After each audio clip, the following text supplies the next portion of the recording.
¿Qué tal? Muy buenos días a todos. Hoy viernes, nos acaba la semana aquí en la Junta Médica, pero ya saben que siempre los viernes los dedicamos a la salud mental. Y hoy, Leslie, buenos días, tenemos un tema muy importante.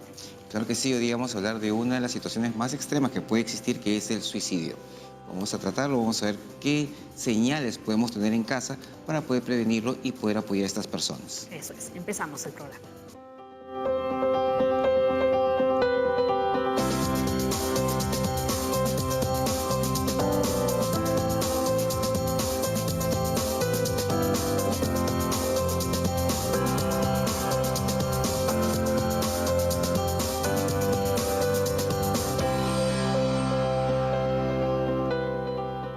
Muy bien, además del suicidio, que es nuestro tema principal, un tema muy importante y del que vamos a abordar con todo detalle, también vamos a hablar, ¿no?, de las prótesis, Leslie, porque Aura se fue al INR, ¿no?, al Departamento de Biomecánica, y allí nos va a explicar, ¿no?, junto a los especialistas de esa área, ¿no?, cuáles son las prótesis que encontramos hoy en día con nueva tecnología para los pacientes que la necesitan. Claro que sí, esto es una alternativa muy buena porque alguien que puede haber perdido alguna parte del cuerpo puede recuperarla y poder seguir haciendo sus labores normalmente como siempre las hacía. O sea, es una alternativa muy buena y ya está disponible en nuestro medio. Así que enseguida lo van a conocer, como siempre, a través de la Junta Médica. Bueno, hoy nos ponemos serios, vamos a hablar del suicidio, estamos en vivo. Tienen ustedes las cuentas de la Junta Médica para que puedan comunicarse con nosotros y enviarnos todas sus dudas para que nuestros especialistas, ¿no?, los puedan guiar, los puedan orientar, porque como lo ven al inicio, este programa no sustituye una consulta médica. También pueden llamarnos a nuestra línea médica, que es el 619-0747. ¿Está? Ahí está, ¿no? Donde señala Leslie, al otro lado. Ahí. No, Leslie. Acá está. Así. Siempre quise hacer esto. Acá está. Ahí está. Nuestras cuentas. Nuestros invitados también ya están listos, los vamos a conocer. Bueno, Yasmina Ardiles, ¿no?, por un lado, psicóloga clínica del Centro de Psicoterapia Psicoanalítica de Lima. Ya es casi parte del staff de la Junta Médica. Por supuesto, parte de nuestro staff. Bienvenida, Yasmina. Pero quien sí viene por primera vez es el doctor. El doctor Freddy Vázquez. El doctor Freddy Vázquez es psiquiatra del Instituto Nacional de Salud Mental Honorio Delgado Hideyo Noguchi. Con ellos vamos a tratar este tema en detalle, puesto que tenemos alternativas y vamos a ver cómo podemos nosotros ver si alguien tiene o planea un suicidio. Claro, ¿no? Como les decíamos al inicio, contamos con 1 hora y media, así que por favor llámenos durante esta franja horaria y escríbanos para que los doctores nuevamente los puedan orientar. Hablamos de un tema que es bastante complicado realmente. A ver, ¿qué es el suicidio?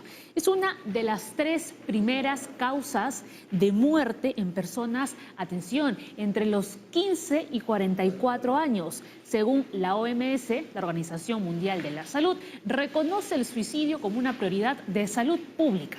Así es, justamente revisando algunos datos, una de las poblaciones que más está inmersa en este tema son los jóvenes también. ¿No? Aparentemente no encuentran una solución a un problema que se está presentando, no hay una esperanza, no hay una razón de la vida y justamente debido a esto pues optan por esta opción.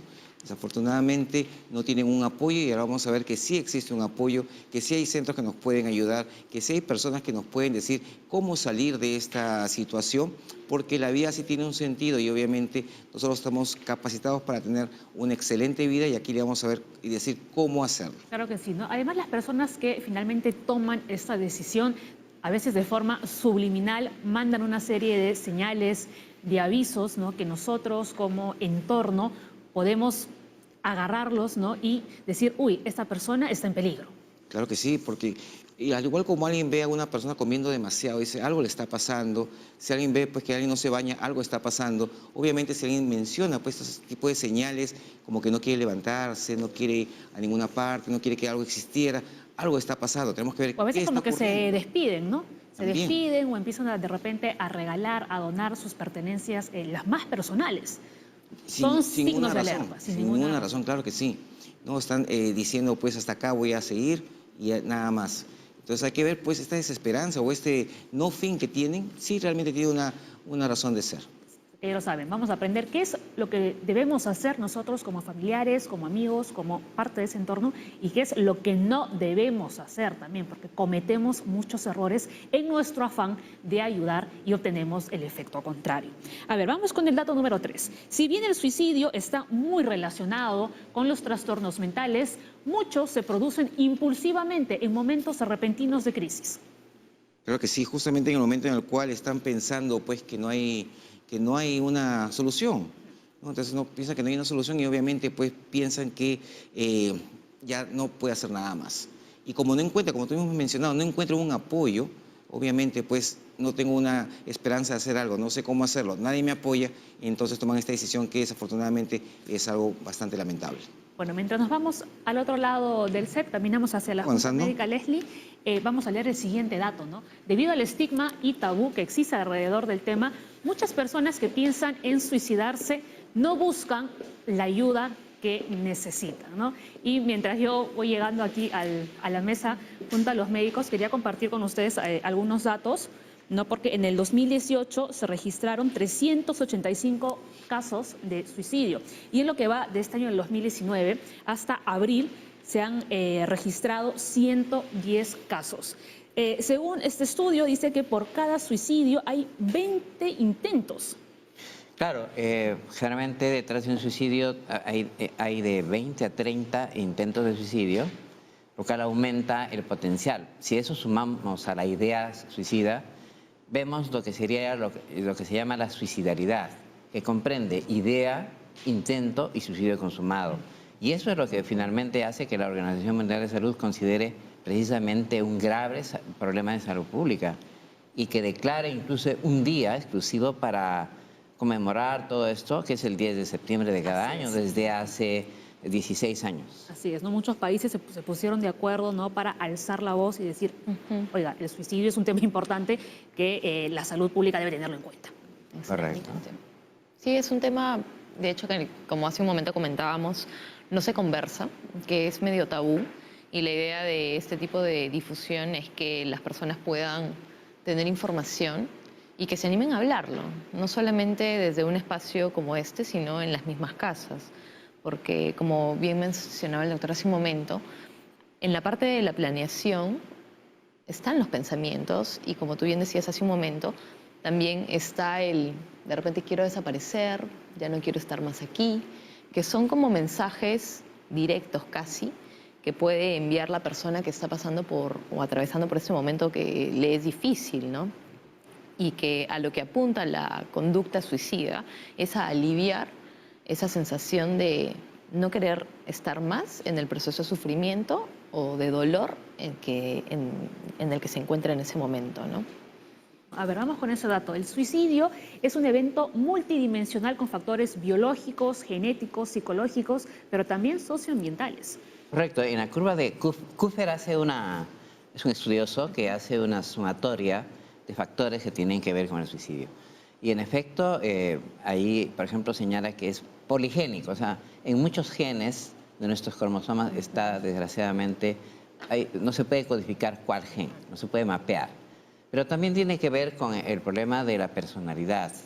Muchas veces los rasgos de personalidad son impulsivos, violentos, agresivos, y terminan cometiendo a veces actos, como estuve escuchando previamente, de una manera impensada. Pero la mayoría de los casos encontramos detrás de ellos una enfermedad mental.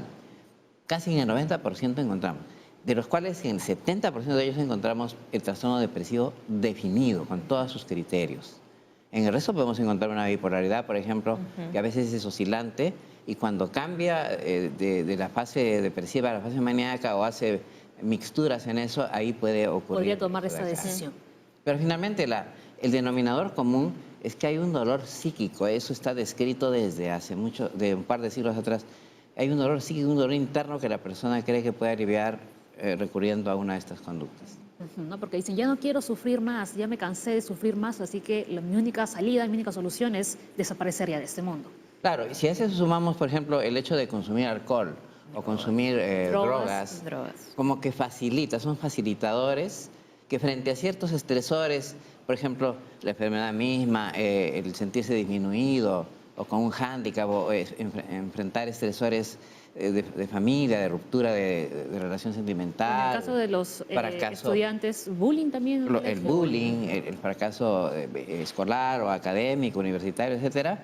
O sea, ciertos acontecimientos hace que la persona pueda tomar una determinación fatal. Incluso una decepción amorosa también podría llevar a tomar esa decisión. Sobre todo en los adolescentes y jóvenes, es una causa, una de las primeras que rankea como motivo de desencadenante de suicidio. Ajá. ¿Leslie? Vamos a hacer un resumen de lo que ha dicho el doctor Vázquez. Tenemos ahí los factores de riesgo para el suicidio, donde están los trastornos mentales, conductas adictivas, desarraigo social o soledad, acontecimientos vitales estresantes. Doctor Vázquez, ¿cuál sería, por ejemplo, en la casa, algo que yo podría comenzar a ver en estos pacientes? Interesante. Como hemos dicho que estos pacientes son depresivos, entonces los síntomas depresivos, acuérdense que son aislarse, no hablar, no comunicarse mucho con los demás, estar en el cuarto sin hacer nada, estar como oídos, disminuir el apetito, no hacer las tareas, hay deserción escolar, no asistir a las clases o al trabajo, hablar poco, hablar bajito, estar con la cabeza agachada. En general, empezar a dar ciertos mensajes. Paola nos decía muy bien qué tipo de mensajes daban, como por ejemplo por Word o ahora en la tecnología por WhatsApp, empezar a dar mensajes como que la vida no tiene sentido, esto ya se va a acabar, ya no voy a estar acá, no voy a hacer una carga. O sea, de eso hay que estar muy atentos porque probablemente estamos frente a un potencial suicida. Yo en alguien que nunca tuvo ese tipo de actitudes ni comportamientos. Más aún, claro. Sí, Ahora, es ¿puede una darse el vez. caso de un suicidio en una persona que nadie se lo esperaba? O sea, que a todos agarró por sorpresa, así por completo. Sí. O sea, nadie se esperaba que esa persona iba a tomar esa decisión porque lo veían bien, no lo veían triste, o de repente no supieron, yo qué sé, descifrar los mensajes que estaba mandando, o aparentemente estaba muy bien, ¿no? Sí, claro que sí. Se me ocurre, lo primero en lo que pienso es en los niños. Los niños no muestran claros indicios de ánimo depresivo, pero sí hay como una conducta agresiva latente mucho más presente, ¿no? Y desde esa conducta agresiva es que pueden verse impulsados a tomar pastillas, a cortarse, ¿no? Que si bien no llegan a constituir muchas veces un intento en sí mismo, muchas veces, otras veces sí, igual la ideación y la planeación está, ¿no? Y también recuerdo que hay un estudio que dice que precisamente estos suicidas potenciales que no se detectan, muchas veces son los que tienen más éxito en el intento, porque tienen la mente mucho más fría, lo tienen todo más calculado, más premeditado. O incluso hay algunos personajes, digamos, públicos o conocidos que de un momento a otro desaparecen del medio y hace poco me parece que hubo algo así, ¿no? Y cuando conversan con los familiares, con los amigos, no detectaban ni siquiera algún rastro de tristeza en esta persona o algún cambio importante, ¿no? Una señal. Ni una señal, pero de repente verificar un poco cómo está el humor, el insomnio, de repente no están tristes, pero sí hay una agresión muy notoria, ¿no? Muy perceptible, o una susceptibilidad, ¿no? Porque de repente el dolor no está en uno mismo, pero lo dirige y lo observa en el otro, ¿no? Veo un perrito en la calle y me conmuevo, pero de una manera que llama la atención, ¿no? Entonces esa susceptibilidad puede estar ahí, pero se proyecta en otros objetos, probablemente. Sí, tenemos otros factores más de riesgo para seguir comentando, como enfermedad crónica con dolor, ¿no? Enfermedades invalidantes o degenerativas y antecedentes familiares. En este caso serían personas que no tuvieron ninguna enfermedad y de golpe les apareció, por ejemplo, la invalidación. Doctor Leslie, aquí cuando hay, por ejemplo, Parkinson o inicios de Alzheimer o cáncer o enfermedades que son limitantes o restrictivas, sobre todo en personas de la tercera edad, se suma inmediatamente a la depresión. O sea, hay una comorbilidad, se asocian. Y esta comorbilidad como que empuja a que la persona pueda sentirse, valorar como magnificar, como sobredimensionar su dolor y no poder manejar y poder llevar precisamente a esto. Y si a ello se agrega que ha habido antecedentes familiares, habíamos dicho hace un rato que hay genes detrás de familias. Ese es el caso de Hemingway, por ejemplo, ¿no? Que arrastra, solo por mencionar un ejemplo, en un pedigrí donde arrastra varios genes. que salpican a varios miembros de la familia. Pero también está, aparte de la parte genética, está el antecedente familiar, ¿no? Si han habido, digamos, los padres han tenido en algún momento un intento de suicidio a modo de historia familiar, o los hermanos, ¿no? O alguien relacionado, algún tío directo. Entonces es como una historia que circula, que si bien no está dentro del cuerpo, está en el imaginario, está en esa psique colectiva, por así decirlo, ¿no? Y que comienza a impactar a alguno de los miembros, o que de repente este miembro que en ese momento siente esta profunda depresión, o que de repente está atravesando por un momento complicado, sea por alguna enfermedad o algún duelo, pérdida, puede captar como vía para poder aliviar ese dolor. Lo que dices también es importante porque hemos hecho estudios de sobrevivientes. En suicidología, sobrevivientes son aquellos familiares que vieron morir o recogieron el cadáver del suicida. Ellos están tan afectados como el suicida mismo. O sea, están en riesgo Y también. podrían tener más riesgo, hasta casi 60% de hacer un intento suicida o un suicidio consumado. Ahora, según las estadísticas, dice que las mujeres son más suicidas que los hombres. ¿Esto es verdad? No, el intento suicida es más frecuente en el género femenino. En las mujeres. Más o menos en una proporción de 5 a 6 frente a 1 por el varón. El varón es más efectivo en quitarse la vida que la mujer. La mujer más es intentadora de suicidio. A ver, tenemos otro dato. Dice, la conducta suicida abarca desde la idea, la elaboración de un plan, la obtención de los medios para hacerlo, hasta el acto consumado. O sea, es todo un proceso ahí. Correcto. Si la persona está pensando quitarse la vida y tiene un arma de fuego, tiene precisamente lo que va a llevar a que pueda consumar lo que está pensando. Pero si tiene además, por ejemplo, que su mamá tiene medicamentos o es enfermera o trabaja en algo de salud o está en un tratamiento, pues tiene también allí lo mismo. Y tener plaguicidas, raticidas que no están bajo el cuidado igualmente. Pero casi siempre tiene que haber una predisposición a la persona, decíamos, o está deprimida o está pasando por alguna crisis de esta naturaleza y entonces va a encontrar con más facilidad el medio que lo va a llevar a esto. Tenemos, doctores, una consulta, ¿no?, que ya nos ha llegado a través del Facebook. María Luisa dice, ¿qué secuelas psicológicas y físicas quedan en una persona que tomó veneno y de milagro se salvó, ¿no? La persona en ese entonces tenía 13 años. Nos vamos a la pausa primero y después se responde esta pregunta.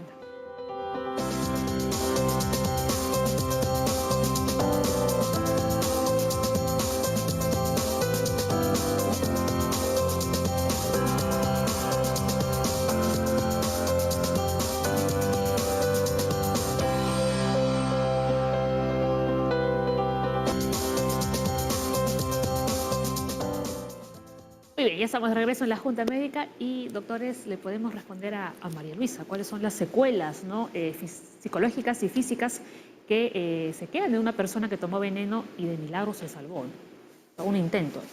Generalmente los chicos que toman o las chicas que toman veneno llegan a tiempo para hacerles un procedimiento que sería como darles un antídoto. Entonces usan atropina en grandes cantidades para desintoxicar. Y generalmente después de unos días quedan libres de problemas. A veces hay un compromiso de la faringe y de las vías digestivas. En este caso parece que se salvó. Nosotros hemos hecho un estudio más adelante, en este caso es de 13 años, ¿no?, pero hemos visto de mujeres embarazadas y sí tienen algunas repercusiones. Podrían haber malformaciones en el embrión. Pero en este caso necesita un tratamiento y, bueno, llevarse por un buen tiempo hasta que esté fuera de peligro, tanto física como psicológicamente. Hay más que la parte psicológica, doctor, porque la parte física sí se arregla. Al contrario que cuando utilizan, por ejemplo, ácidos, ácido muriático, lejía, ese tipo de cosas que sí causan problemas en el esófago, en el estómago, intestinos, ahí es más complicado. Esa es una desgracia porque eso es llevar ese peso y eso es un factor adicional, repotenciador de la conducta suicida, porque a veces la persona cree que ya no tiene solución, salida, porque está a veces con colostomías. se complica. Sí, es mucho más complicado. Sí.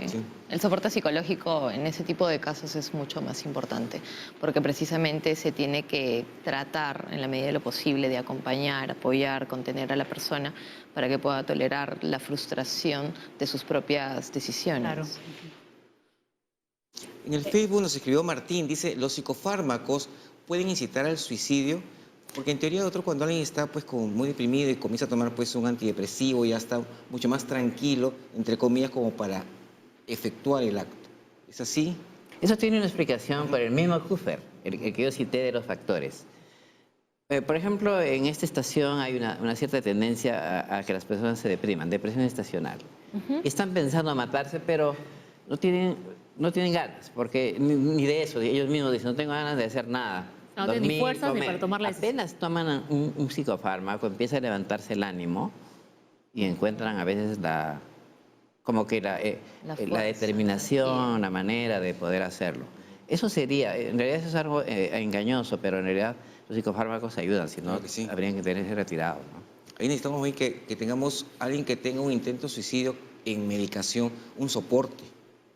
Sí, más bien lo que hay que cuidar es la sobredosis de psicofármacos. Es decir, que si la persona toma alguna sobredosis de psicofármacos, sobre todo antipsicóticos, puede ser mortal, si es que no se hace una intervención rápida y oportuna. ¿De acuerdo, Yasmín? Sí. Muy bien, bueno, a ver, seguimos avanzando. Cuando una persona agitada o irascible se calma súbitamente, podría ser que ya tomó la decisión de cometer el suicidio. ¿Están de acuerdo? Susana Mar dice que hay 8 horas desde que una persona empiece una crisis, y en esas 8 horas, complementada por lo que Ringel habla, de que uno entra en 3 etapas. Puede haberse calmado, pero a lo mejor ya tomó la determinación y luego pasa a ambivalencia, es decir, lo hago o no lo hago, y luego toma la determinación. Ahí es donde viene la intervención de los especialistas, y ahí es el mensaje que quisiera transmitir. Claro que sí. Porque no solamente cuando está agitada, sino también cuando se calma, podría haber tomado la determinación, porque si se calma súbitamente es por algo. Sí, en un momento de agitación también, como hablábamos hace un momento, por el impulso mismo, también podría llegar a cometer el suicidio en ese momento. Claro, ¿no? En el momento de Puede darse caso, por ejemplo, de yo qué sé, un padre de familia que toda su vida ha estado en una empresa, tiene un cierto estilo de vida, de pronto lo despiden, ¿no? Y puede tomar la decisión y acaba con su vida. Las crisis económicas en países mucho más grandes en Europa, sin ir muy lejos, España, Francia, cuando se han dado, los suicidios han sido casi masivos como producto de las crisis económicas y la cantidad de desempleos que han habido en esos momentos. Eso es verdad. Sí. Yo recuerdo en España cuando explotó todo ese tema de la burbuja inmobiliaria, pues muchísimas personas, miles de personas, estaban pues con las deudas hasta el cuello porque estaban hipotecados con sus departamentos. Y en la desesperación muchos empezaron a lanzarse y bueno, pues se mataron al final, ¿no? Que da cuenta del factor social también, y por eso es que la OMS considera el suicidio un problema de atención mundial, de salud pública, ¿no? Porque tiene mucho de factor social. También en otras sociedades como la japonesa ha sido visto como algún tipo de código que les ha permitido resarcir de repente a algunas personas que tuvieron alguna falta en términos de honor, ¿no? Entonces la devolución del honor venía desde la práctica del suicidio en estas personas, ¿no? Entonces también hay que evaluar los tipos de factores sociales que impulsan, ¿no? En una sociedad donde de repente hay mucha violencia, donde el abuso está normalizado, entonces el no cuidado de sí mismo, el atentar contra uno mismo, en la medida de lo posible, si se puede decir así, se normaliza también un poco. Y los chicos, los adolescentes, los niños que están más expuestos a estos mensajes implícitos, los toman y comienzan a tener este tipo de conductas. Ahora, ¿qué hay de esos juegos, ¿no? Que a veces salen en internet que inducen a los jóvenes al suicidio? O sea, en realidad ellos no quieren matarse. En realidad, sí son importantes, ¿ah? Sí. Le puedo mencionar los siguientes. La ballena azul, Sí. que se dijo que no era importante acá, pero nosotros hemos mapeado la cantidad de víctimas. Luego, el momo, que también induce a lo mismo. Y la influencia a través de Netflix de una película llamada Las 13 razones, Así. que habla de la historia de Hannah Baker. Y de cómo cómo finalmente termina quitándose la vida. Es una influencia que viene desde Goethe y la historia de Werther. Es decir, que libros de los años 1700 y pico influían sobre la conducta de gente proclive como los adolescentes. Entonces ahora, a través de la tecnología, se induce la manera, el método de hacer. A veces se pasan entre chicos mensajes por WhatsApp, por Viber, por lo que fuese, para inducir, como que contagiarse y hacer una especie de suicidio colectivo por las redes sociales, por ejemplo.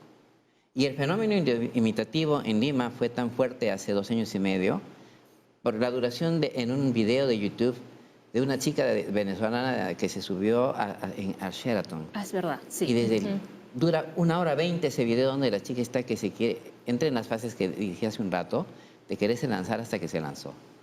Y eso incidió en las estadísticas, porque el suicidio en damas, el tercer método era el lanzamiento de altura, ahora pasó a segundo lugar, por fenómeno imitativo. Es terrible, ¿no? Hay mucha gente que está pues deprimida y no podemos contactarlos o no sabemos realmente cómo apoyarlos.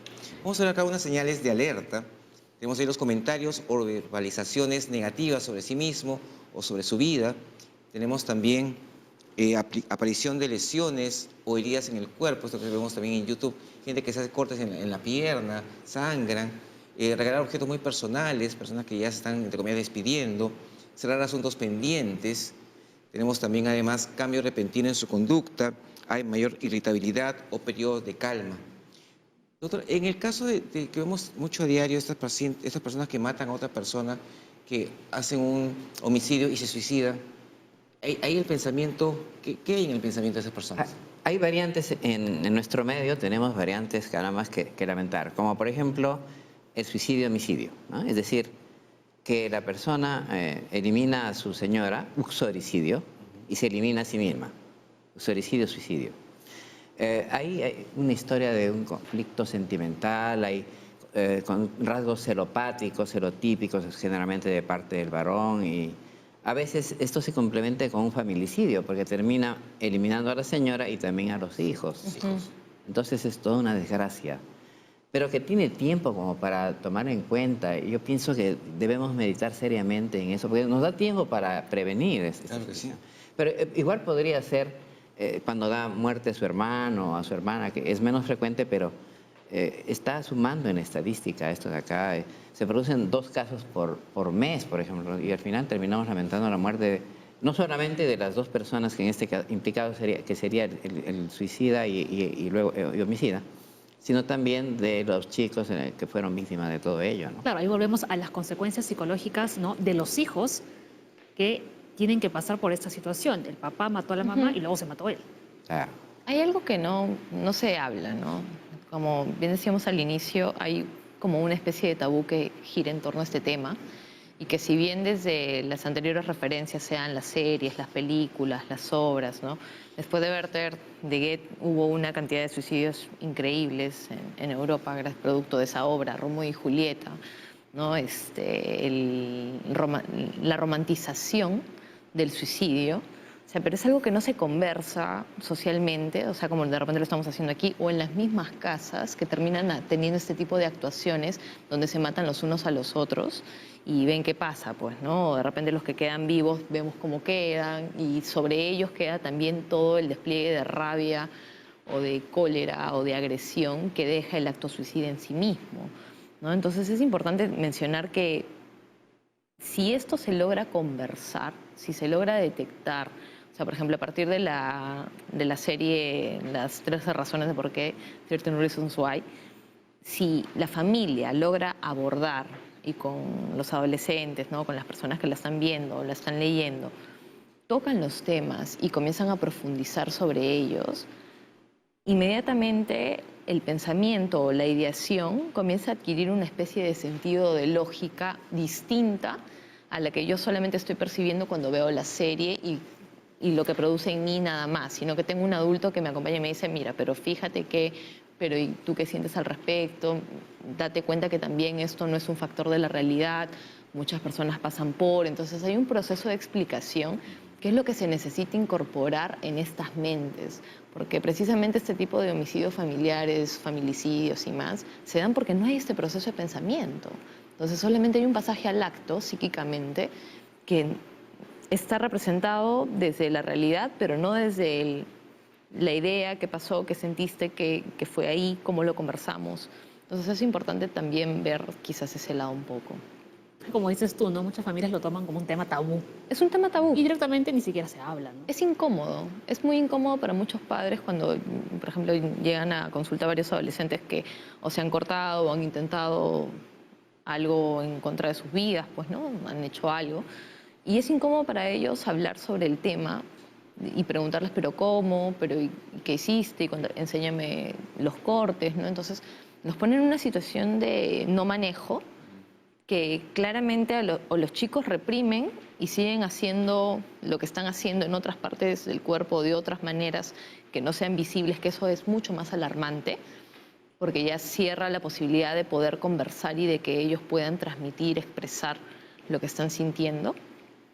O de lo contrario, estás tratando de llamar la atención, Claro. ¿no? Que es una manera de invalidar los sentimientos, las emociones y todo lo que esta persona puede estar sintiendo. En vez de acercarlos, los espantan. Los espantan.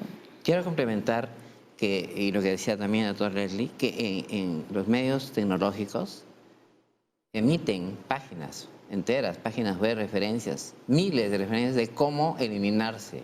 Ah, sí, eso le quería preguntar. Tenemos que tener una política definida al respecto. Claro que sí, porque paso oye, a paso ya que uno haga. claro, o sea, hace poco también hablamos, ¿no?, de la anorexia, la bulimia y nos decían los especialistas que hay diversas páginas que los chicos, bueno, los adultos pueden encontrar en internet, ¿no?, de diferentes tips para esconder la comida, para que las familiares no se den cuenta, y lo mismo sucede con el tema del suicidio. Idéntico. Cuando tenemos un paciente o una persona con intento de suicidio en la familia, es un problema ya familiar, ¿no? Toda la familia tiene que estar involucrada. Como tú mencionas, quizás no lo mencionan para decir, bueno, no hablo del suicidio para que no se acuerde que lo había mencionado la otra persona antes. En los módulos que existen, doctor, actualmente de salud comunitaria, también ven ese tipo de casos. Claro, vemos en emergencia, es una cosa que vemos hace mucho tiempo, y hemos determinado que esto no debe verse como un mito, porque eso era, que no se hable de esto, ¿no? Mejor que no. Es mejor hablar, Claro. creo que la escuché a Paola decir, mejor hablamos de esto, porque si no, no hay una salida. Una salida, claro. Sabemos qué factores tienen que ver y así la prevención es más fácil. Claro, muchos pueden decir, no, pero es que mejor ni lo comentes porque eso es un episodio del pasado, no hay que remover el pasado, no, todo lo contrario, hay que conversarlo. Un ejemplo muy simple, como le comentaba Leslie detrás de cámaras, era que en España hicieron una comparación de la cantidad de gente que moría como producto de un accidente de tránsito y la gente que intentaba suicidarse, ¿no? Entonces, hace como 10 años, digamos, la curva del accidente de tránsito era altísima versus la curva del accidente del intento de suicidio o del suicidio consumado. Entonces, comenzaron a hacer un montón de campañas de prevención en contra de los accidentes de tránsito, ¿no? Información por diversos medios y de diversas maneras. Entonces, llegó un momento en que los accidentes de tránsito alcanzaron el punto de la cantidad de suicidios que se cometían y llegó otro momento ya mucho después en el que los suicidios superaban la tasa de muertes versus la cantidad de gente que moría por los accidentes de tránsito. Entonces llegaron a la conclusión de que es algo que no se está hablando, que hay un montón de medidas de prevención en referencia a muchos temas, pero que precisamente no. Entonces la gente necesita conversarlo, necesita verlo, necesita tocarlo a nivel familiar y necesita información y bueno, nos puede asustar, pero bueno, es parte de entender algo, ¿no? Pasar por el proceso de no saber, de tener un poco de miedo y luego entender. A ver, y lo importante es tener en cuenta, porque a veces no se toma en cuenta porque cree que es una manipulación o es esa algo... es otra cosa que les estaba preguntando. Y ¿no? desafortunadamente... Hay personas que dicen a cada rato, me voy a suicidar, me voy a matar, voy a acabar con mi vida, pero pasa el tiempo y no lo hacen, ¿no? Entonces, al final los familiares o los amigos como que cada vez que le entra esa crisis ya no le hacen caso porque dicen, lo hace por manipular. Y como dice Yasmín, y luego al final sí acaba consumando el suicidio. Son señales que van apareciendo. Acá. A ver, Javier dice, ¿qué actitud debemos tomar ante una persona que conocemos e intentó suicidarse? Darle importancia, llevar para que sea evaluado por un psicólogo o un psiquiatra, dependiendo del sistema de salud. Nosotros tenemos ahora capacitados psicólogos, médicos, no psiquiatras, psiquiatras, de acuerdo a la complejidad, y ver qué enfermedad tiene, darle el tratamiento correspondiente. Y existen terapias ahora para poder valorar mejor su vida, mejorar su autoestima, que seguramente Yasmín las conoce mejor que yo. Si hay que darle algún psicofármaco, le daremos un psicofármaco. Si hay que trabajar con la familia, trabajaremos con la familia, pero hay que abordar el problema de todas maneras. Claro, pero ¿cómo lo convencemos de que busque la ayuda? El acompañamiento y el vínculo. Muchas veces la persona que está teniendo la ideación suicida en la mente no quiere conversar con las personas que tiene cerca porque de repente, como producto de esta dinámica en el entorno, es que hay mucho que él no quiere ni transmitir en términos de hacer sentir culpable al otro, hacerlo sentir mal, porque de repente tiene algún tipo de enojo, cólera frente a estas personas. Entonces, invitarlo a tener una persona neutral, que es un terapeuta, ¿no? Aparte de eso, todo su tratamiento médico que deba de tener, con quien pueda hablar. Y si no es un terapeuta, de repente una persona en la que él tenga confianza, que puede ser un familiar como un tío, alguien que él valore mucho y que sepa que va a escuchar y que con quien le provoque conversar tenga la confianza necesaria para, ¿no? Entonces, buscar una persona neutral para que esta persona pueda empezar a hablar, ¿no? Y el acompañamiento terapéutico yo sí lo sugiero, es básico.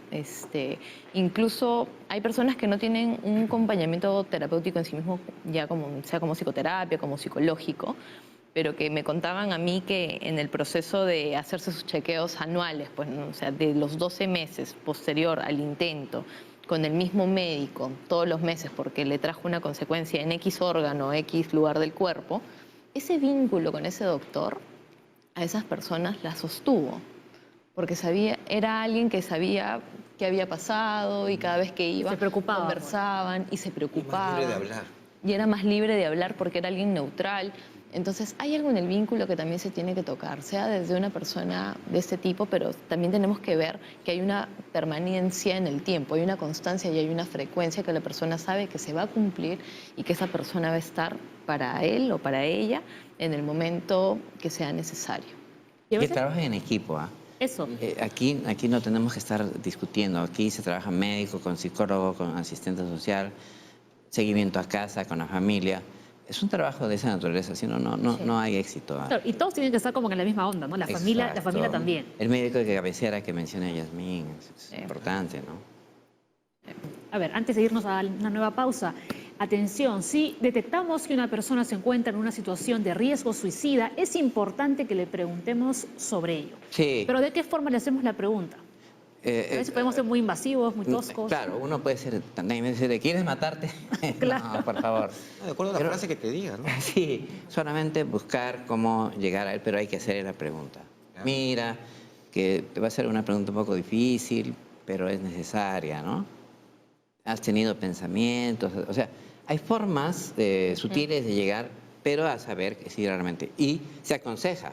Lo peor de todo sería bypassear esa pregunta, no hacerle la pregunta. Si la persona te dice algo así como, tengo ganas de desaparecer. He escuchado que en varios momentos tú dices que tienes ganas de desaparecer. ¿A qué te estás refiriendo?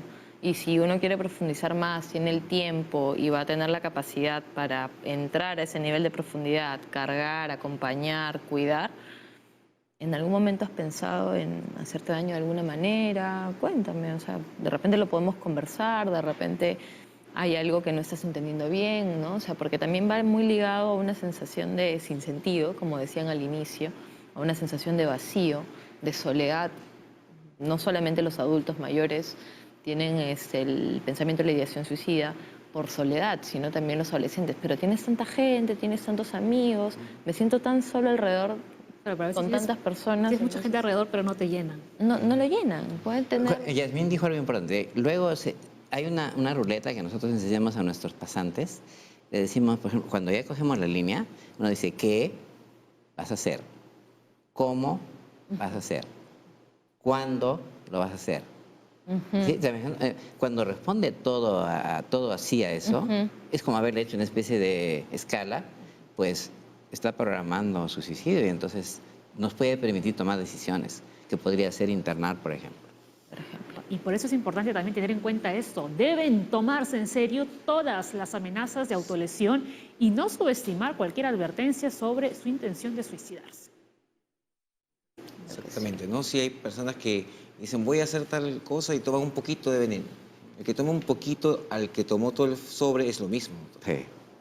En términos de intencionalidad, claro, porque el siguiente paso es que va a tomar la gran cantidad. Todo el pomo sí, ya entero. En efecto. Ajá, muy bien.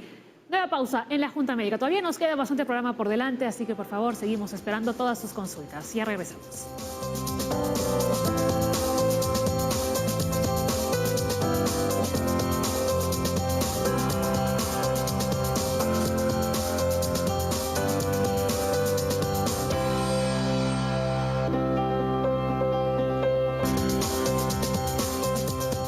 Anunciado el inicio del programa, nos vamos hasta el INR, Instituto Nacional de Rehabilitación, porque hasta allí se fue Aura, ¿no? En busca de más información sobre estas prótesis, ¿no? Que se hace para todo tipo de pacientes. Vamos a ver qué es lo que encontró ahí.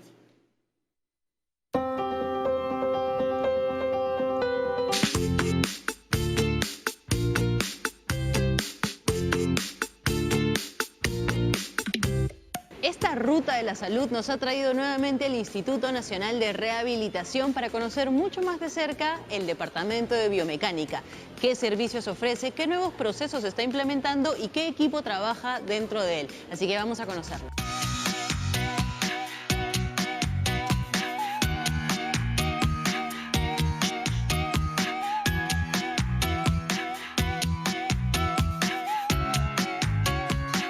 Ya estamos con la doctora Hermelinda Iriarte, que nos va a contar precisamente de qué se encarga el Departamento de Biomecánica. Doctora. Se encarga de elaborar o fabricar o confeccionar las ayudas biomecánicas que constan de una ortesis o de una prótesis.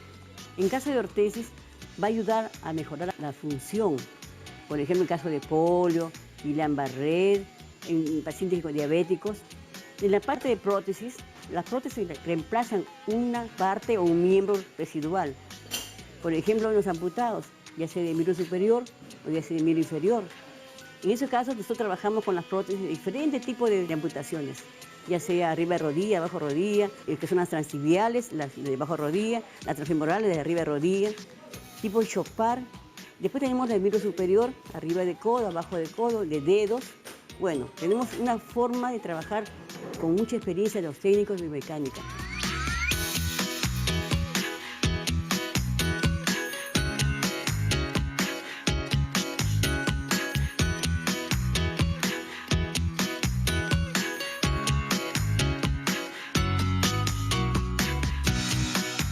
Doctora, ahora sí ha llegado el momento de que nos muestre el área de ortesis y el área de prótesis. ¿Por cuál vamos a comenzar? Ortesis. Perfecto. Empezamos.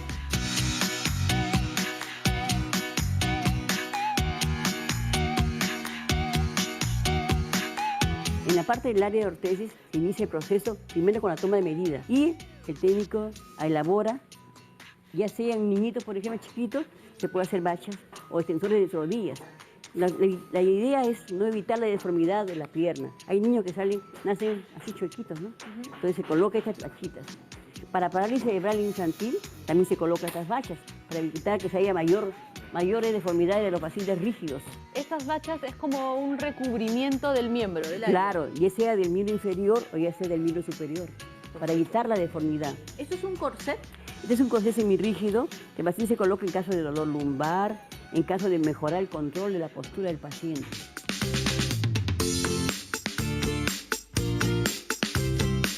Hacen acá zapatos, hacen ortesis para pacientes con problemas de sucesión congénita de caderas, hacen plantillas para los pies. Doctora, ¿eso quiere decir que los zapatos y las plantillas también entran dentro de la categoría de ortesis? Claro, y para evitar deformidades de los pies se colocan plantillas. Para evitar deformidades del mismo tobillo del paciente también se colocan zapatos. Y van dentro de la parte de la confección de una ortesis metálica. El zapato se coloca en una ortesis.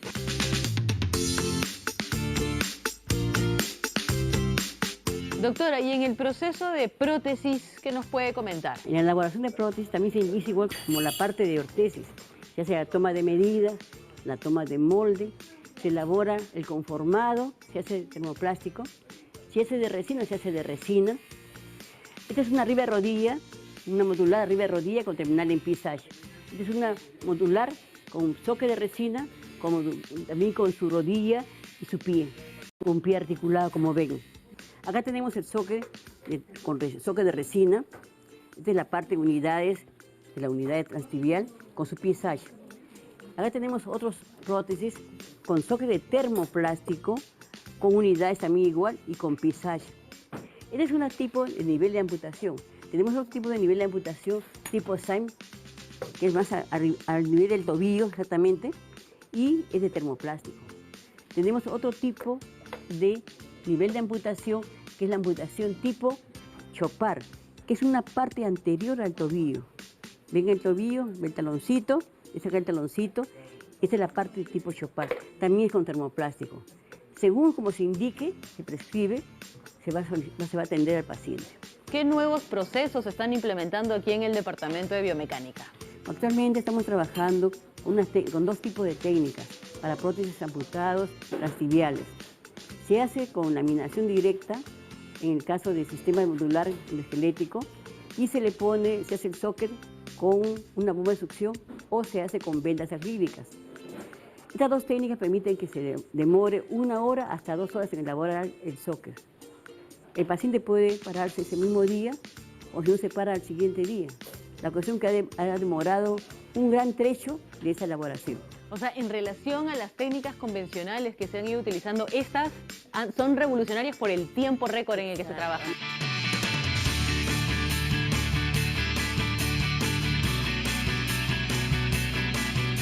Doctora, ¿y qué equipo multidisciplinario aquí en el Instituto Nacional de Rehabilitación trabaja con el Departamento de Biomecánica? El paciente viene primero por la parte de triaje. Es evaluado por un médico tratante, un médico rehabilitador.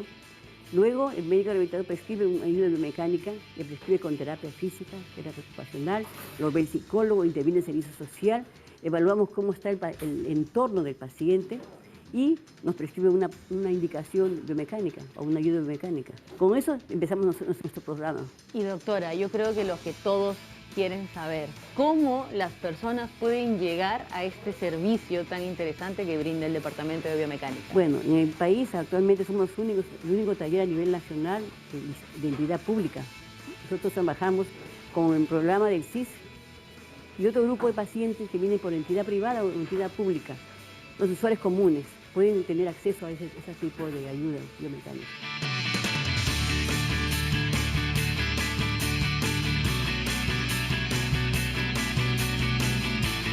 Doctora Iriarte, muchísimas gracias por toda la información que nos ha brindado para esta ruta de la salud sobre el Departamento de Biomecánica. Hemos terminado. Muchísimas gracias. Gracias. Ahora, qué gran trabajo, ¿no? En el Departamento de Biomecánica del INR hemos visto, ¿no?, la fabricación de las ortesis y de las prótesis. Claro que sí, sobre todo que están pues súper modernos. Ya tienen pues prótesis actualizadas que son fáciles de realizar y que obviamente van a devolver la funcionalidad a la persona. Alguien que perdió por un accidente algún miembro, un brazo, una pierna, con esto puede volver a ser la persona de antes y hacer sus actividades como debían ser. Claro, ¿no? Incluso decían que con un día, ¿no?, de práctica ya podrían de alguna forma adaptarse, ¿no?, a esta prótesis. Claro que sí, porque justamente esta prótesis va a ayudar a reemplazar la actividad que perdiste. Obviamente muchas personas pensarán que perdió una pierna, ya ahí quedó. No, hay una solución y obviamente el Instituto Nacional de Rehabilitación tiene esta posibilidad y oportunidad de realizar este tipo de prótesis. Bueno, y justamente hay algunas personas, Leslie, que han tenido pues un accidente terrible, han perdido algún miembro, les falta una pierna, un brazo, o de repente están en peores condiciones, ¿no? Y nos vamos a la mesa de la Junta Médica porque a veces estos casos, ¿no?, el hecho de repente de haber perdido un miembro también puede llevar a tomar una decisión como el suicidio. Pensaba en dos cosas. Primero, en el duelo, en la separación, y cómo las personas sobrellevan el duelo en sí mismo, ¿no? Cuando hay personas que pueden seguir adelante con sus vidas a pesar de que fallece alguna persona muy importante para nosotros, y hay personas que no, y que incluso a partir de ello pueden cometer un intento de suicidio. porque no toleran esa pérdida. Y de modo similar, a veces pasa con la pérdida de las partes del cuerpo, ¿no? Como producto de, sea algún accidente o algo que no está previsto, ¿no? por nosotros. Y a modo de ejemplo cinematográfico, más o menos pensaba en el Teniente Dan de Forrest Gump. Ah, sí, es verdad. Y cómo él, claro, o sea, después de que pierde las piernas, se encuentra en un sinsentido, en un vacío como existencial, o le cuesta mucho seguir adelante con este nuevo cuerpo que él tenía, ¿no? Luego, claro, utiliza prótesis, pero una vez que se reconcilia consigo mismo y que claramente intenta suicidarse también, ¿no? Entonces, se podría quizás relacionar un poco de esa manera. Lo duro que es, claro. ¿Perdón? Ah, no le decía al doctor Vázquez, disculpa, Sí, ya estaba pensé que habías pensando, terminado. me acordaba de la chica la niña sobreviviente del ataque de Tarata, que se acordarán ustedes que quedó invalidada de las piernas. Y así de otros personajes que han quedado mutilados, tanto en nuestra patria como en otros, como Steve Hawking por algunas enfermedades, o personajes que luego van a participar en los Paralímpicos ahora dentro de poco. Y vemos el coraje con que ellos toman, como asumen el hecho de tener una prótesis, una órtesis, que puede seguir dándoles continuidad en su vida. Y esto me hace pensar que sea un mensaje para aquellos que con pequeñas deficiencias quieren quitarse la vida. Que sea un claro mensaje de cómo es que sí puede haber una continuidad en función a la continuidad del funcionamiento y de la habilidad para poder seguir sobrellevando los problemas de la vida.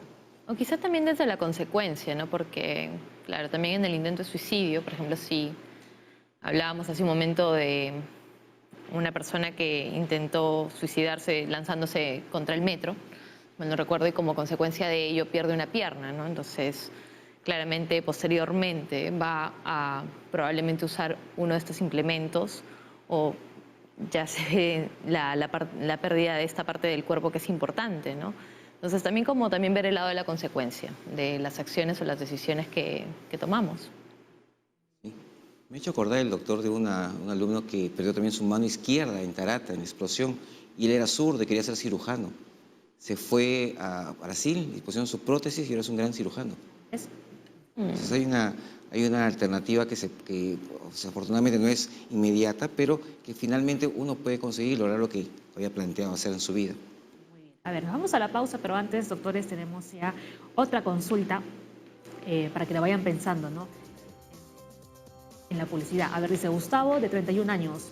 Cuando tengo problemas en casa pienso en el suicidio, pero es por la tensión del momento. Pasan las horas y mi pensamiento cambia. ¿Qué puedo hacer para no pensar en negativo? Bueno, Gustavo, enseguida los médicos te van a responder.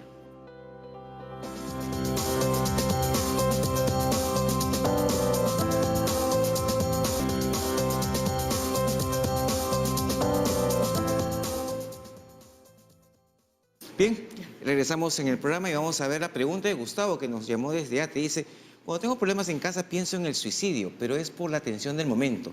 Pasan las horas y mi pensamiento cambia. ¿Qué puedo hacer para no pensar en negativo? Ahora, depende qué es lo que le genera tensión. ¿No? ¿Qué está pasando? Un problema conyugal, un problema familiar, no se lleva bien con la hermana, no piensan como él allí, no se adapta bien. Habría que ver eso, pero yo creo que le dejo a Yasmín esa parte, cómo no pensar en negativo. Porque eso lo enfocamos desde la terapia cognitivo-conductual. Ya, siempre yo soy de orientación psicoanalítica.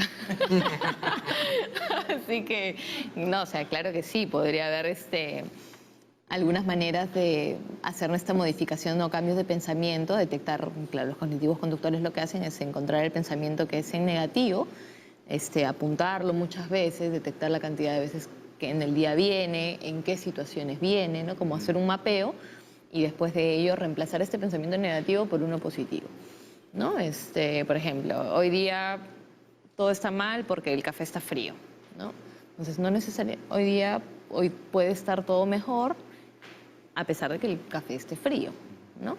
Entonces, se trata de hacer ese tipo de modificaciones, pero yo me enfocaría quizás más en detectar qué es lo que en él de manera más profunda lo hace primero tener esta intermitencia de cambiar de pensamiento tan rápidamente, porque esta ambivalencia, ir de un lado a otro, de polo a polo. Y por otro lado, ver si es que le pasa de repente también en otros ámbitos o aspectos de su vida, porque de repente en este momento se está centralizando en casa, pero quizá con menor frecuencia también le pasa en otros entornos. Entonces ver también con qué matiz él puede estar percibiendo la realidad común. Y con respecto al tema de los problemas en casa, lo primero que se me viene a la mente es que efectivamente muchas veces los pacientes que yo he tenido que han tenido intento o ideación suicida señalan de manera determinante el tema de la crítica constante por parte de la familia. Porque eso sí va mellando mucho la autoestima, el autoconcepto, la percepción que uno tiene de sí mismo y el mensaje de desesperanzador, pues, ¿no? Entonces el amor por la vida uno también más o menos lo aprende, así como el ser más positivo, el presentarse más animado a pesar de la circunstancia un momento. Entonces también evaluar un poco la parte familiar y, como decíamos entre broma, de repente si pasa algo en casa, evaluar también qué pasa si es que él sale un poco más, pues, ¿no? O si se maneja más en otros entornos para que él también pueda tener otro aire. Si esto va creciendo, sí recomiendo que pueda ser evaluable. Y si escucha Gustavo este programa, le aconsejaría ir al centro más cercano, si es que ya como que no lo pueden manejar, ¿no? ¿En ATE hay algún centro comunitario de atención para la salud mental? Sí, bueno, o cualquier hospital que haya en ATE puede atender porque tiene especialistas, ¿no? Una consulta, aprovechando el ejemplo de la pregunta de Gustavo, si la persona tiene esa idea de suicidarse, ¿sería por un problema en específico o cada uno sumaría un poquito? Me explico. No sé, mi esposo gasta mucha plata, me quiero suicidar por eso. Ya, pero qué sé yo, mi hijo salió mal en el colegio, esta casa sucia. O sea, cada idea de estas me suma a la idea principal. Sí, son sumatorias.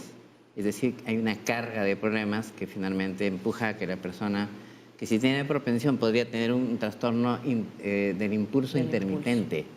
Y a lo mejor solo en ese momento le viene, ¿no? Se enceguece y por la sumatoria que encuentra, hace lo que estaba pensando.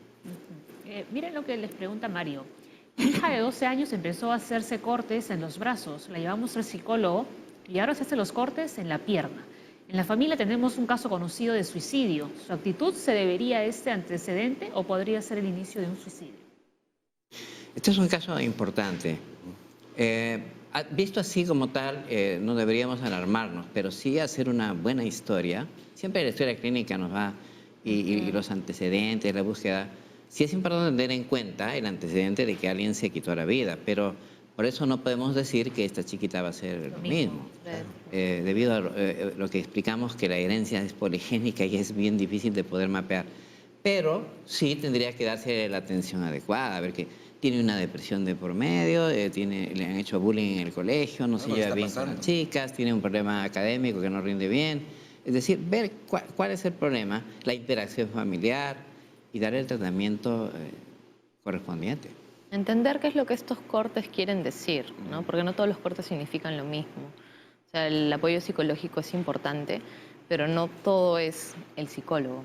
La familia también tiene que entrar a conversar con ella un poco sobre el tema, inevitablemente, ¿no? De qué es lo que está sintiendo, qué está pasando, puede ser el colegio, puede ser...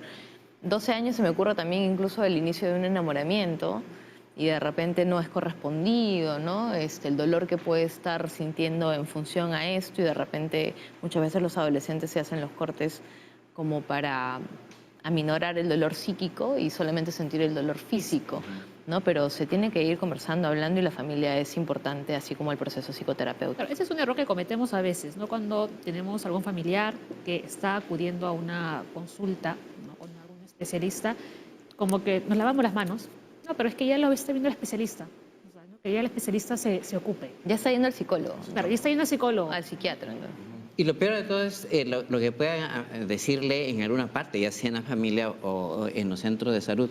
Decir, un cortecito, pero no, mejor quizá con algo más grande. Y entonces como que le estamos dando el visto bueno para que lo haga. Y hemos escuchado esas cosas, por eso lo comento. ¿Ustedes recomendarían que además que esta niña que está acudiendo al psicólogo, también la familia lo debería hacer? Sí. Debería acudir a una terapia. Por supuesto, Sí, porque... Todos, en realidad, no solamente ellos. Claro, supuesto. porque se está repitiendo. Entonces estamos ante el self-cutting, o sea, autocortarse para aliviar su tensión, y que el DSM-5 ahora lo ha separado de los verdaderos intentos de suicidio, es que finalmente entra en esa corriente. Yo quería aclarar en la pregunta, doctor, que dice, su actitud se debería a este antecedente. O sea, no hay una conciencia de que un problema tiene esa niña.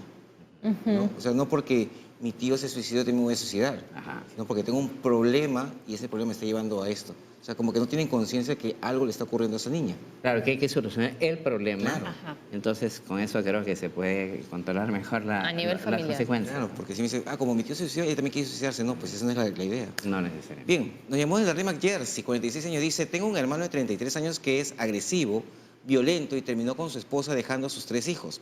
Él vive encerrado en casa diciendo que es una carga. ¿Cómo puedo ayudarle? Me da miedo que se suicide. Bueno, ahí sí hay que decir con toda sinceridad que ahí sí hay un potencial más peligroso que el caso anterior. Claro. Porque hay varios factores en contra, como que la impulsividad, la agresividad, el haber quedado solo y haberse encerrado. Probablemente este joven de 33 está depresivo y tiene una carga potencial suicida alta.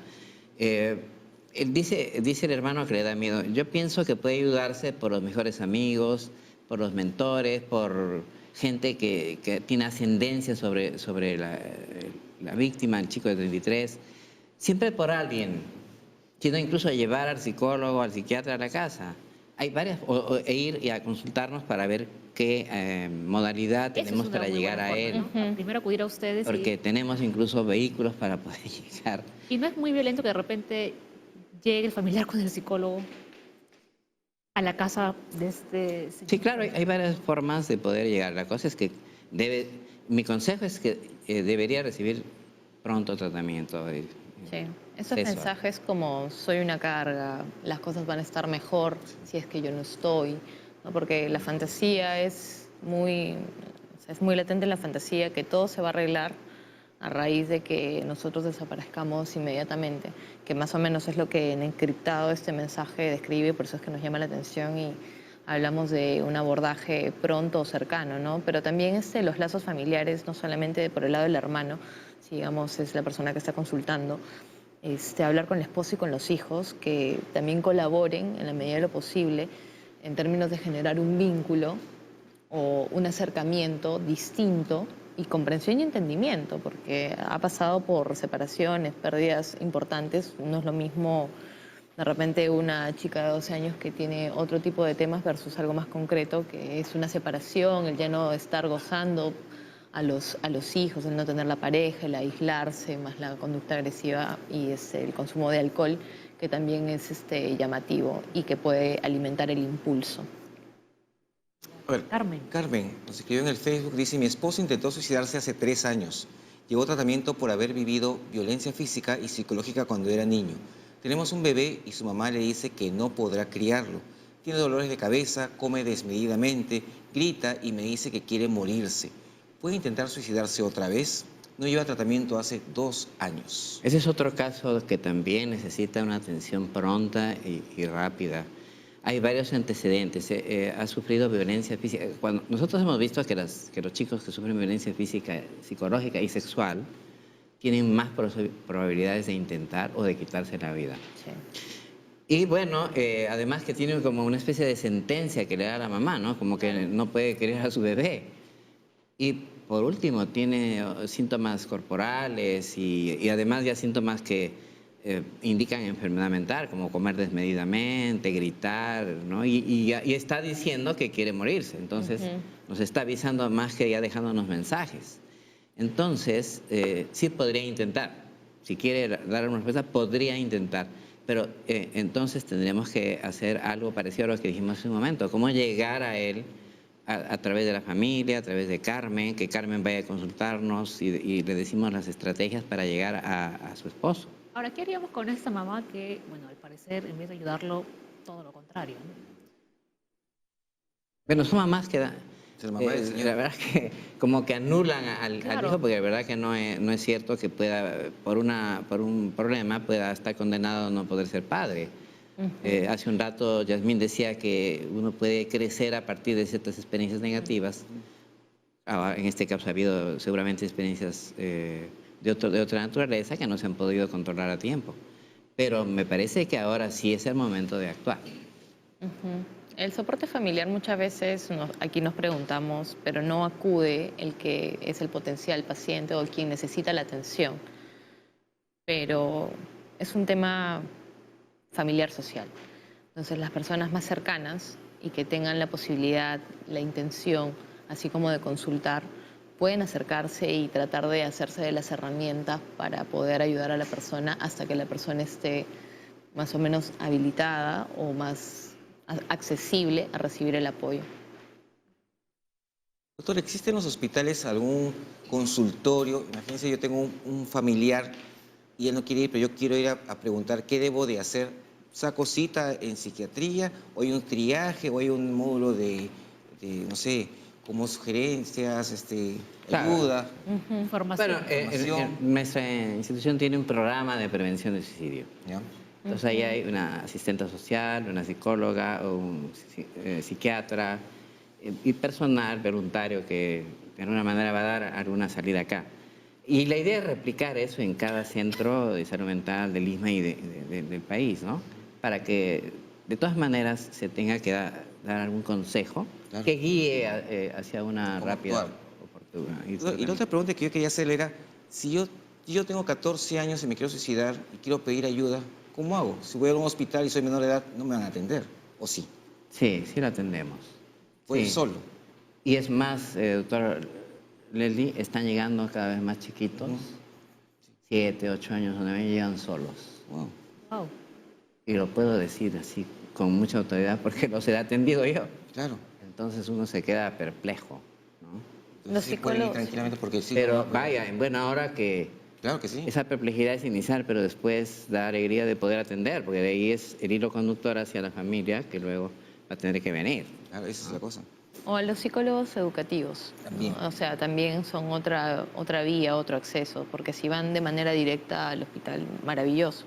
Pero si no, si de repente es un niño un poco más introvertido, un adolescente más introvertido que genera pocas conexiones, no va a hablar de su situación con una persona desconocida, de repente alguien con quien tenga un poco más de acceso, que puede ser un psicólogo educativo o alguien en la colegio. familia, en el colegio, claro, o alguien en la familia. Perfecto. Sí, Para sí, otros, sí. Leslie, es importante, se está hablando de que la gran cantidad de colegios no tiene un psicólogo o Sí, una eso no hay. psicóloga, Exacto. que sería el primer punto, digamos, ¿no? Y entonces a veces los chicos le cuentan a la psicóloga o psicólogo y ellos pueden referir al centro. Claro. Porque justo Claro. O que el psicólogo lo tome en cuenta también. Los adolescentes son pues una población vulnerable en este caso. Totalmente. Sobre todo. Sí. A ver, vamos con la consulta de Lalis. Dice, en 2 ocasiones en mi infancia lo intenté, pero de adulta no debido a que tengo hijos. Ahora estoy tomando medicamentos para controlar mi depresión, pero no me hacen sentir mejor. ¿Puedo volver a recaer si dejo de tomarlos? Claro, el asunto acá es que acá hay factores protectores.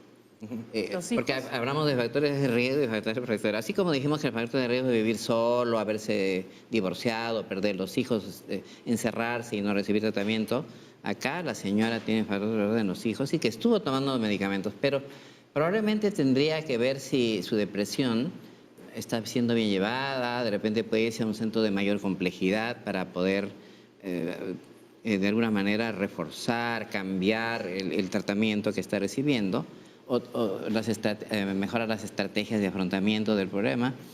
Y es verdad que puede volver a recaer en la depresión. Ahora, desgraciadamente, la depresión mal conducida puede llevar Al suicidio. a la conducta suicida.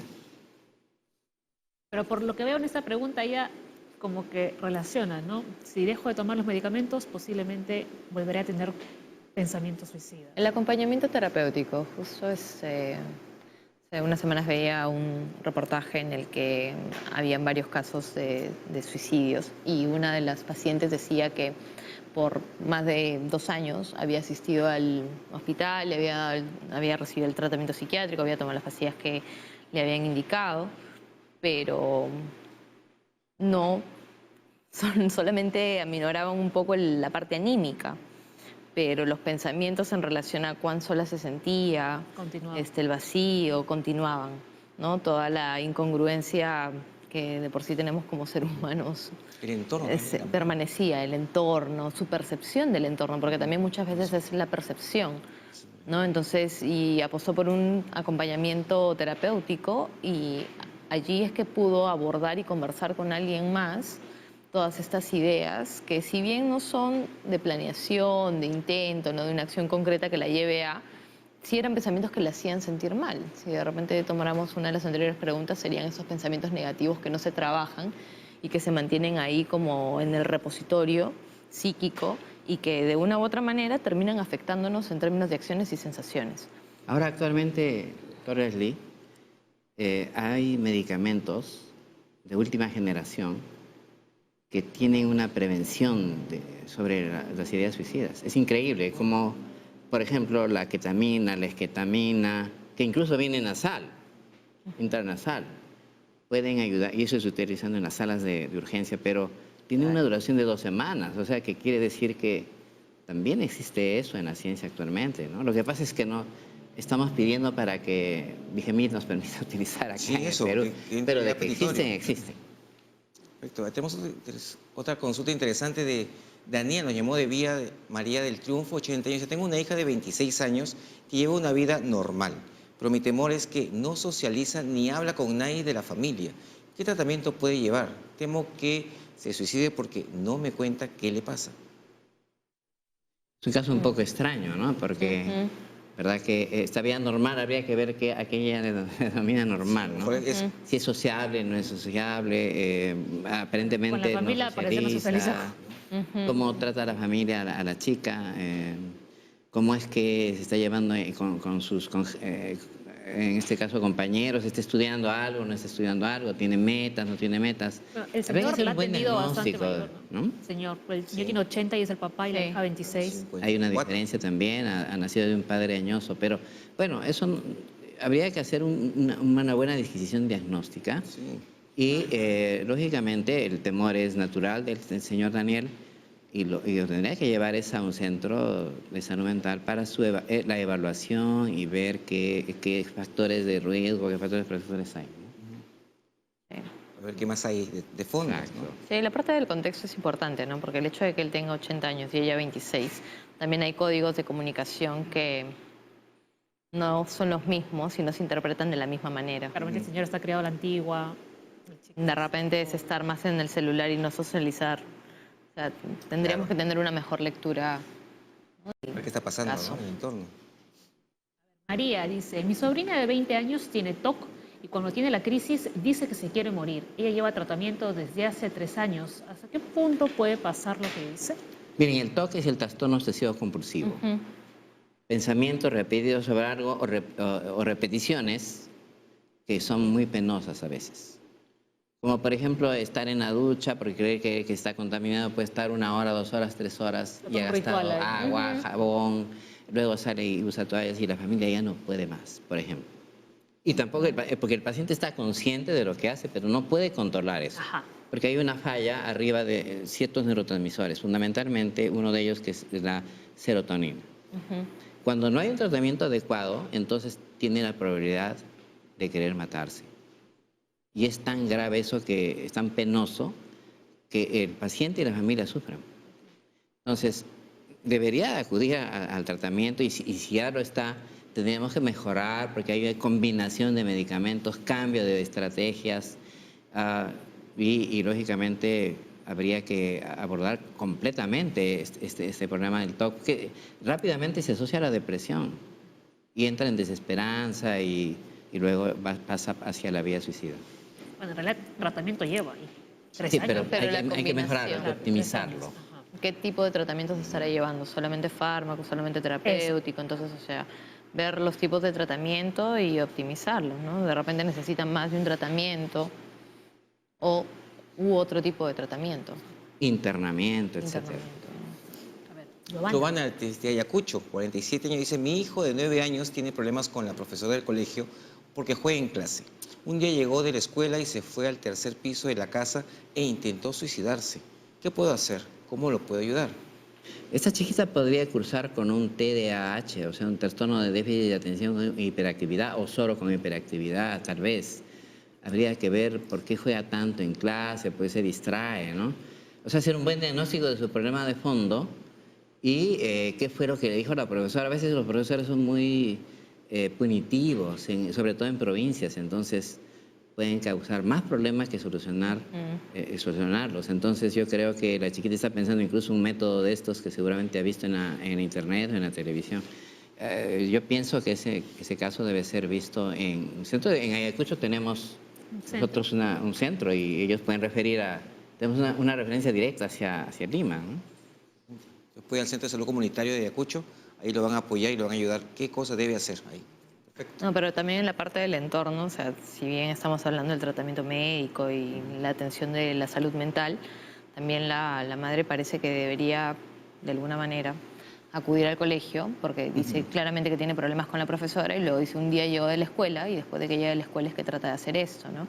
Ver qué está pasando en esa relación de profesor-alumno, ¿no? Que no es algo que vaya a atenderse desde el centro médico o desde algún tratamiento psicológico o psiquiátrico. No, pues si tiene el estresor constante. Exactamente. De Ayacucho nos vamos a Arequipa. Rosa dice, mi hija de 15 años tiene depresión y hemos llegado a amarrarla porque rompe las cosas de la casa. Le recetaron clonazepam desde hace un mes, pero no quiere tomarla. ¿Qué puedo hacer para ayudarla? Yo creo que esa adolescente puede no solo tener depresión, o podría tener una depresión complicada, por ejemplo, una depresión psicótica. Pueden haber, o sea, depresiones en las que se sale de la realidad. O a lo mejor tiene otro diagnóstico ya. Empezó con depresión y a lo mejor ya tiene una psicosis, es decir, se fue de todo, de la realidad. Por eso se vuelve violenta y por eso rompe las cosas y no se puede manejar. Y además con un clonazepam, que solo es para calmar los nervios, un ansiolítico para calmar la ansiedad, no va a hacer mucho con eso. Creo que necesita ser llevada a un centro. En Arequipa hay buenos centros de salud mental donde pueden ayudarla desde todo el punto de vista, globalmente, ¿no? Bien, vamos con la siguiente consulta. Nelly, de Ica. Hasta Ica, ¿no? Vamos ahora. Mi nieto de 16 años es Asperger y está en tratamiento. Cuando no encuentra algo que necesita, tiene una actitud explosiva y cuando lo encuentra, tiene pensamientos suicidas. ¿Qué puedo hacer para que no piense así? El complejo Asperger, el espectro sería, que incluye el autismo, a veces cursa con esta clase de conductas y los niños son tranquilitos y uno no se puede dar cuenta qué es lo que pueden hacer. Son chicos inteligentes, tienen un CI alto, pero desgraciadamente pueden también pensar como cualquier otro ser humano o cualquier otra persona que está padeciendo un problema mental, llegar a pensamientos suicidas, pero incluso tiene una actitud explosiva. Bueno, ahí tendría que ver si va a necesitar medicación tipo metilfenidato, atomoxetina, un tratamiento apropiado para esta clase de problemas, ¿no? Lógicamente tendría que llevar al centro que está más cerca en Ica también hay buenos centros, ¿no? de salud mental. También tenemos psiquiatras y psicólogos también, ¿no? Es una cuestión de que pueda ser llevado para de repente hacer un reencuadre diagnóstico y de tratamiento. Yasmín, tu análisis. Sí, desde el lado del impulso, ¿no? O sea, porque no se habla mucho de síntomas como depresivos. El trastorno Asperger no los tiene muchas veces, pero sí pareciera que hay algo del impulso que no se está regulando, que puede ser parte que se puede complementar en el tratamiento, no sé si de fármacos y también psicoterapéutico, ¿no? A ver. José nos llamó desde el Callao. Mi cuñado de 24 años vive en Huánuco y siempre dice que se siente solo a pesar de vivir allá con su familia. Tengo miedo que se suicide. ¿Cómo puedo ayudarle? Hay gente depresiva que puede estar en un estadio lleno de gente y sentirse sola. Sí. Es una percepción. Es la percepción subjetiva de la persona, porque objetivamente está con 50.000 personas, pero parece que se percibe solo. Y habría que ver qué tipo de familia, si es disfuncional, si la familia es disfuncional, si hay factores allí que lo llevan a agravar esa percepción de soledad. Y lógicamente el temor de José está justificado, entonces puede decirle que acuda en Huánuco. En Huánuco hay tanto MINSA como de salud. Hay un buen centro llamado Guariaca, que está a 20 minutos de Huánuco, donde pueden evaluar a su hermano. Y si la cosa es compleja, pues puede traerlo para acá. En el Callao también, en el Carrión, etcétera, una serie centros de salud mental adecuados. Otra manera de atender también,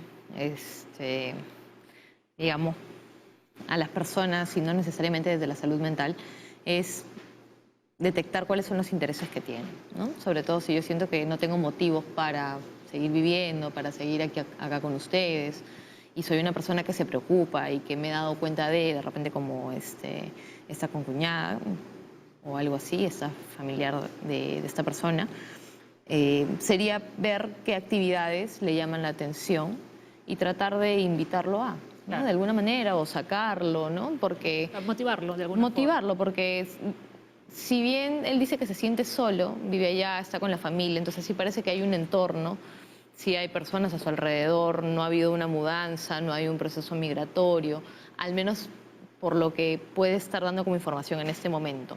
Entonces a mí invitar a las personas a que se interesen por detectar qué es lo que le interesa a las demás personas, cuáles son sus motivaciones, sus gustos, sus preferencias, y desde ahí sacar a alguien, sea así como dar una vuelta, comer un helado, cosas tan sencillas, pero que alimentan y que vinculan a las personas que se quieren desvincular de alguna manera del entorno, del mundo, ¿no? O sea, hay formas realmente. Sí, ahí son Podemos otras formas llegar. también. Ahora, fíjense la pregunta de Ana. Dice, mi hija intentó suicidarse 5 veces porque me decía que un hombre le pedía que se mate. Le diagnosticaron borderline, estuvo internada y ahora está en tratamiento. Si no toma sus medicamentos, ¿podría intentar suicidarse? Bueno, tenía que hablarse de este problema y era importante.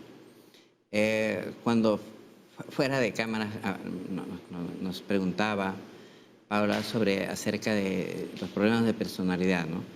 Uno de los problemas de las intentadoras, uno de los que más encontramos, casi en el 60% de intentadoras de suicidio, es el trastorno de personalidad limítrofe TLP o borderline. Entonces, desgraciadamente, las personas borderline son chicas que no saben exactamente lo que quieren.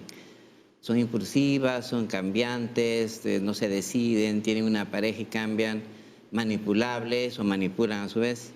Parece que esta chica encuadra en ese perfil y entonces parece que se dejaba manejar por un sujeto que le pedía que se mate y lastimosamente incluso llegó hasta el internamiento, ¿no? Sí, es verdad, si no toma medicamentos, aun cuando el borderline no solamente depende de medicamentos, hay un enfoque actual que se llama terapia dialéctica conductual. Funciona muy bien para el TLP y tendría que intentarse nuevas formas de llegar a ella y también acompañar con nuevos medicamentos que también se están viendo y en una fronte familiar para que pueda de alguna manera modificarse toda esa situación. Muy bien. Oye, el doctor, justo 11:31, antes de que nos saquen del aire porque ya tenemos que despedirnos. Muy buen programa el del día de hoy, nos ha quedado un poquito pequeño, ¿no? Pero de todas formas agradecemos a todos los que nos escriben y nos mandan sus consultas. Que tengan un buen fin de semana, el lunes ya lo saben a las 10 en punto, estamos de regreso en sus hogares. Chau, chau. Gracias.